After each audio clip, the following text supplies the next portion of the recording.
الحمد لله رب العالمين والصلاة والسلام على سيد الأنبياء والمرسلين وعلى آله وصحبه أجمعين.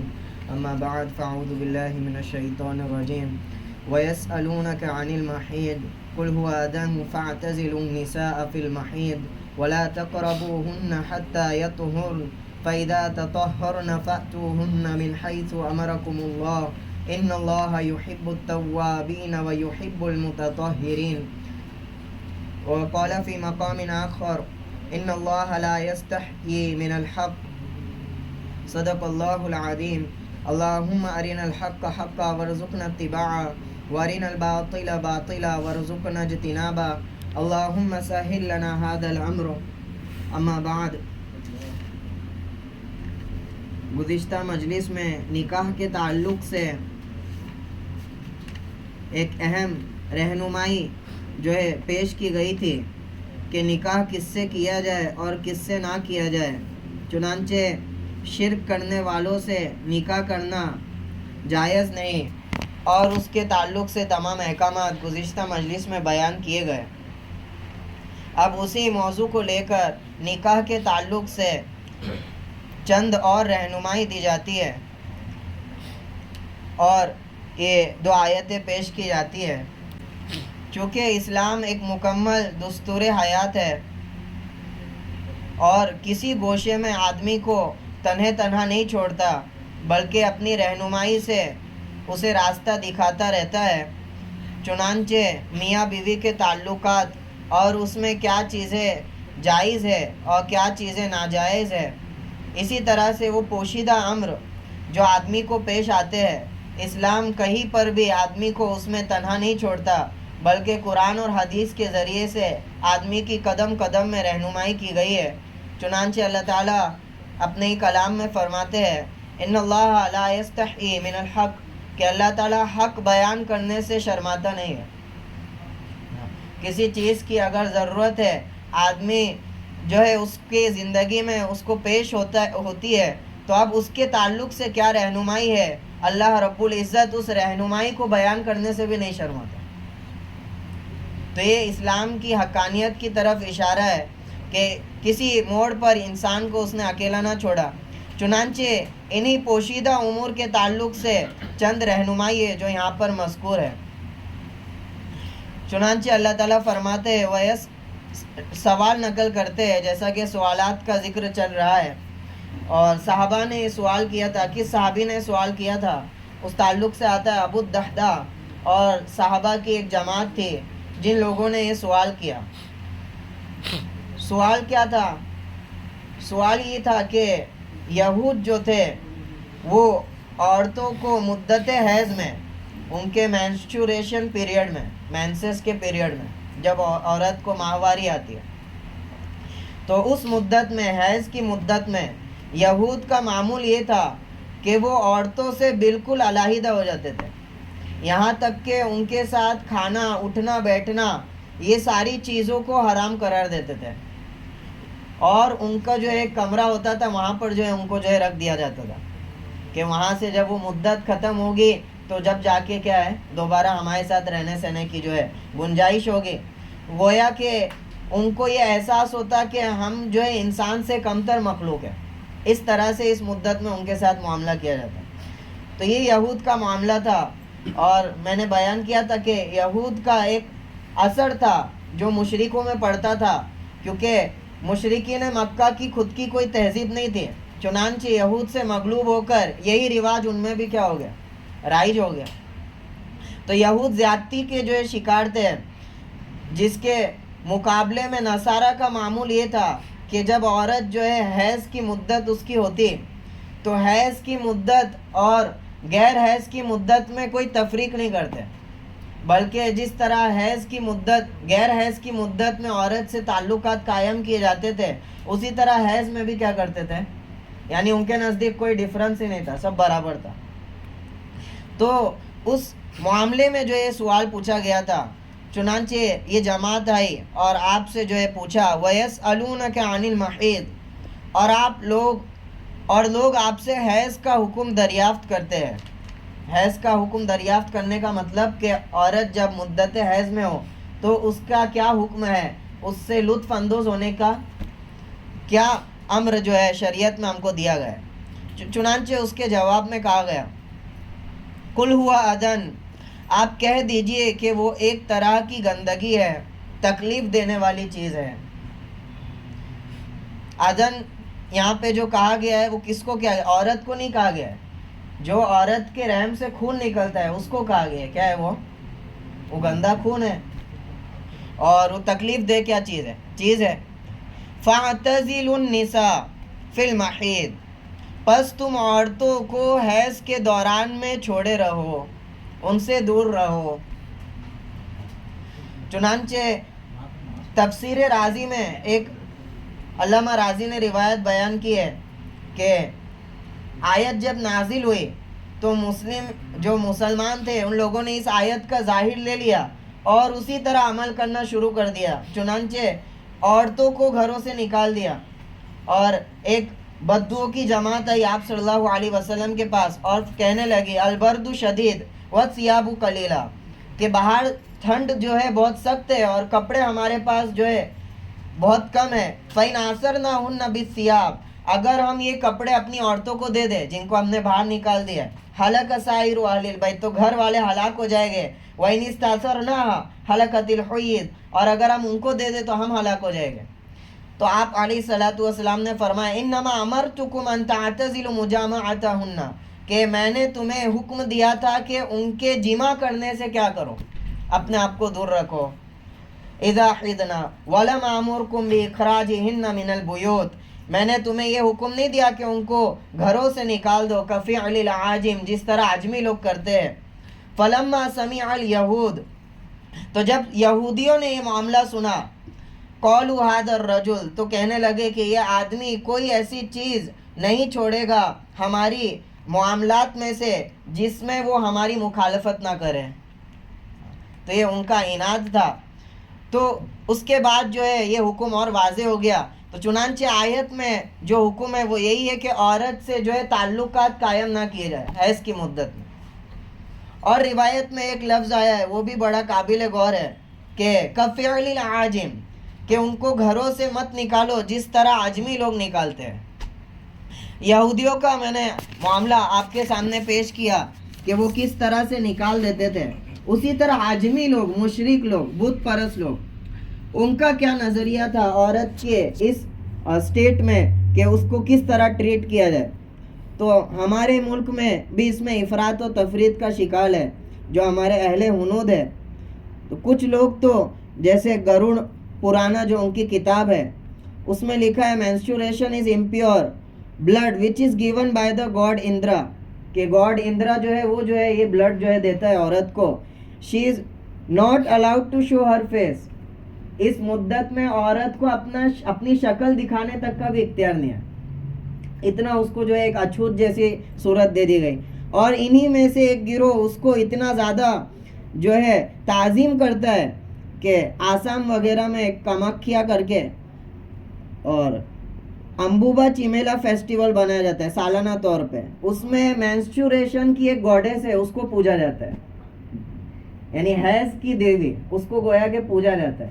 تو ان کی بھی افراط و تفریط کا معاملہ ہے. تو اسلام نے ایک اعتدال والا فیصلہ جو یہاں پر پیش کیا کہ جو ہے مدت حیض کی ہے, اس میں عورت کوئی اچھوت نہیں ہو جاتی یا وہ انسان سے کمتر نہیں ہو جاتی. البتہ اس کے احکامات میں سے یہ کہ اس سے تعلقات قائم نہ کیا جائے, اور باقی اس کے ساتھ کھا سکتے ہیں اور آپ جو ہے سو سکتے ہیں اور دیگر جو ہے معاملات کر سکتے ہیں. وَلَا تَقْرَبُوهُنَّ, اس نے اور سرحد کر دی, اور ان کے قریب نہ جاؤ. حَتَّى يَطْهُرْنَ, یہاں تک کہ وہ پاک نہ ہو جائے. قریب نہ جاؤ کا مطلب یہ ہے کہ ان سے تعلقات قائم نہ کرو. چنانچہ حیض کے احکامات میں سے یہ ہے کہ عورت حالت حیض میں جو چیزیں اس پر منع ہو جاتی ہے وہ ایک نماز ہے کہ نماز اس کے لیے پڑھنا کیا ہو جاتا ہے, منع ہو جاتا ہے. اسی طرح روزہ رکھنا وہ بھی منع ہو جاتا ہے. اسی طرح مسجد میں داخل ہونا منع ہو جاتا ہے, اور مصحف کو, قرآن شریف کو کیا ہاتھ لگانا وہ منع ہو جاتا ہے. اور اسی طرح قرآن شریف کی تلاوت کرنا یہ بھی منع ہو جاتا ہے. اسی طرح اس حیض آنے کی وجہ سے ایک لڑکی جو ہے بالغ جو ہے شمار ہو جاتی ہے, بالغہ شمار ہو جاتی ہے, کہ حیض آ گیا تو اب وہ عورت جو ہے بالغ ہو گئی, اب اس پہ نماز وغیرہ کیا ہو جائے گی, فرض ہو جائے گی. تو یہ تمام جو ہے احکامات حیض کے تعلق سے. نماز وغیرہ معاف منع ہو جاتا ہے, اسی طرح نماز معاف بھی ہو جاتی ہے. اب مدت حیض میں جو نماز اس نے جو ہے نہیں پڑھی, اب اس کی قضا اس کو نہیں کرنی ہے, وہ نماز کیا ہو گئی, معاف, ورنہ حرج اس پر کیا ہو جائے گا, لاحق ہو جائے.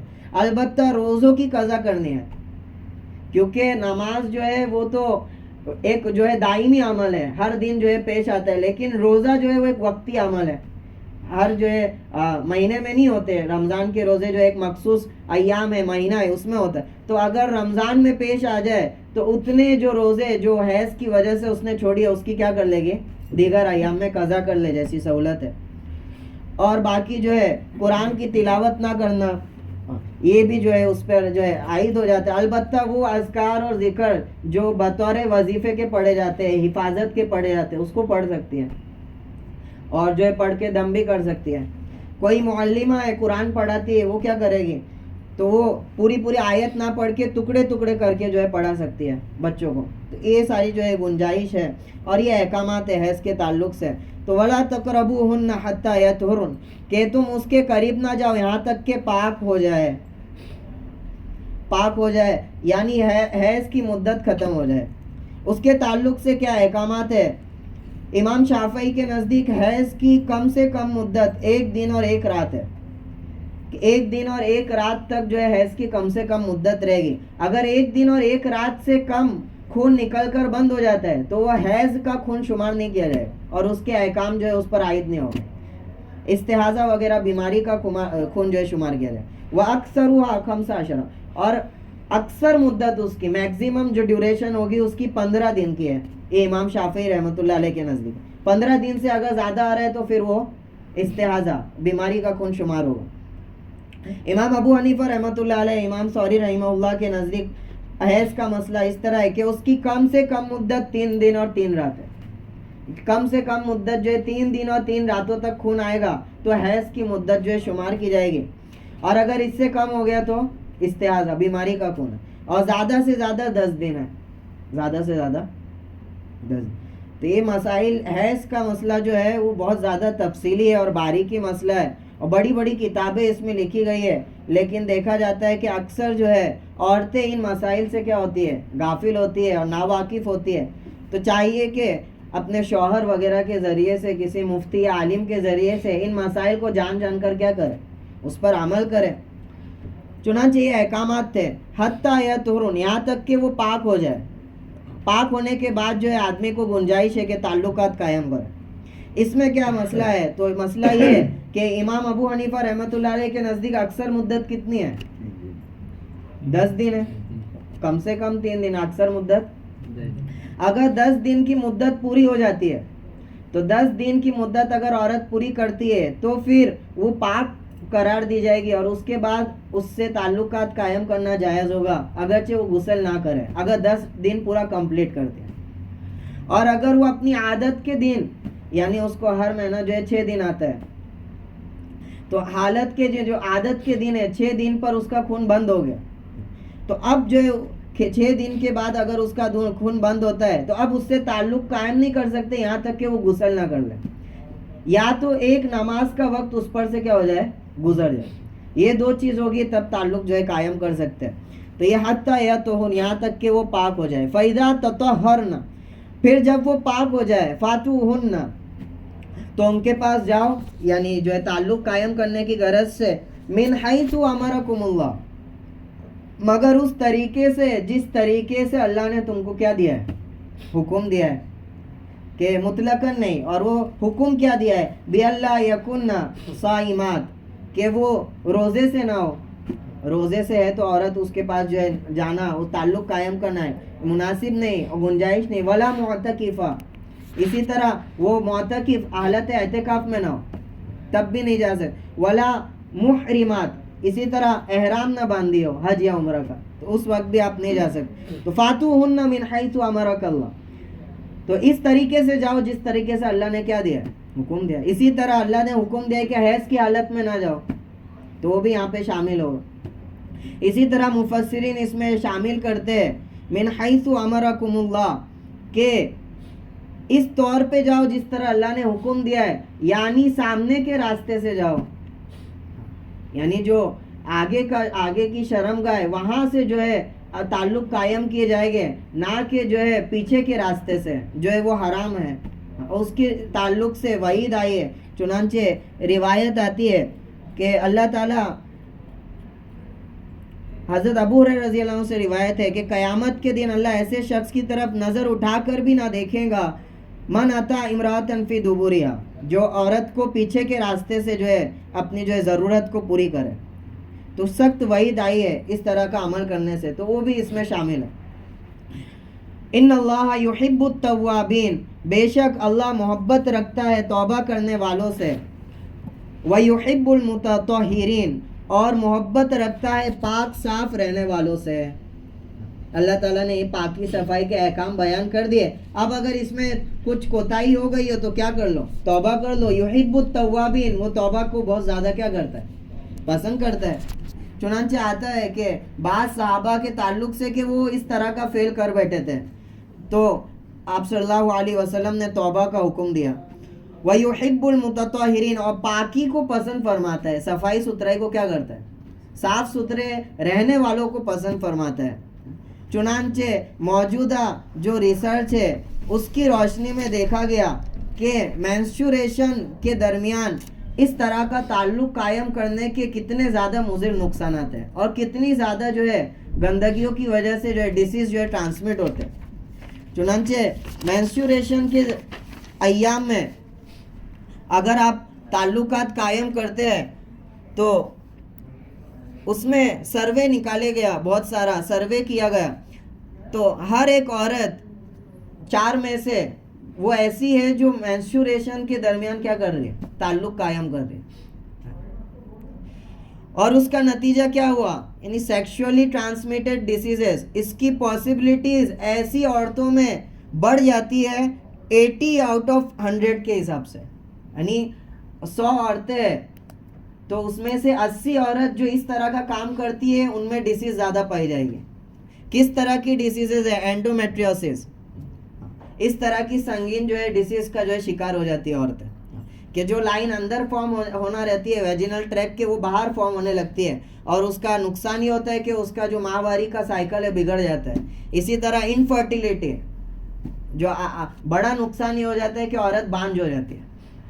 تو اس طرح کی جو ہے نقصانات کا سامنا کرنا پڑتا ہے، اور اسلام جو ہے پاکی صفائی کا جو مذہب ہے، تو یہ 100 سال پرانی کوئی ریسرچ نہیں ہوگی، البتہ 1400 سال پہلے اسلام جو ہے اپنی تعلیمات کے ذریعے انسانوں کو رہنمائی کا سامان جو ہے دے چکا ہے۔